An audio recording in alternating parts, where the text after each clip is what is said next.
नमस्कार, मेरा नाम निकिता वाजपेयी है। आज मैं आप लोगों के सामने अपनी एक बीमारी लेकर आई हूँ जो कि मुझे बचपन से ही थे। जैसे जैसे मेरी उम्र बढ़ती गई मेरी बीमारी बढ़ती गई और मेरे घर वालों ने मेरा बहुत अच्छा ट्रीटमेंट देते थे। हर जगह बहुत ज़्यादा पैसे वेस्ट करना, फिर भी जितने टाइम मैं दवाई लेती थी उतने टाइम ही मेरी बीमारी सही रहती थी। अगर मैं एक टाइम दवाई मिस करती थी और मेरी बीमारी फिर से वही शुरू हो जाती थी। कभी खांसी, कभी कफ, कभी रेशा, ऐसे करके बाहर पार्टियों में जाना भी बहुत ज़्यादा मुझे प्रॉब्लम होती थी।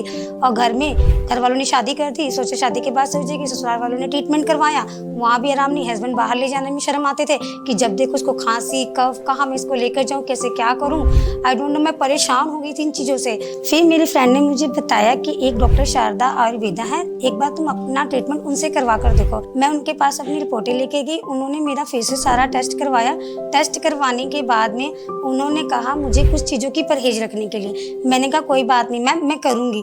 फिर 6 मंथ तक मेरा ट्रीटमेंट चला और आप विश्वास नहीं करोगे कि मेरी बीमारी ऑटोमेटिक ऐसे भागी कि मैं खुद हैरान हो गई। आप मानोगे नहीं, जिन चीज़ों के लिए मुझे पहले इतनी ज़्यादा प्रॉब्लम थी, इतनी दिक्कतें थी, उन चीज़ों का मैं खुशी खुशी करती हूँ। मानोगे नहीं, मुझे अब कफ, खांसी, रेशा किसी चीज़ की प्रॉब्लम नहीं हुई है। मैं बहुत ज़्यादा अब खुश हूँ और मैं चाहती हूँ कि आप लोग भी, अगर आप लोगों को ऐसी कोई भी प्रॉब्लम है तो एक बार जरूर उनसे अपना संपर्क कीजिए। Thank you doctor Sharda Ayurveda. मैं आपका तहे दिल से बहुत बहुत धन्यवाद करती हूँ। Thank you so much.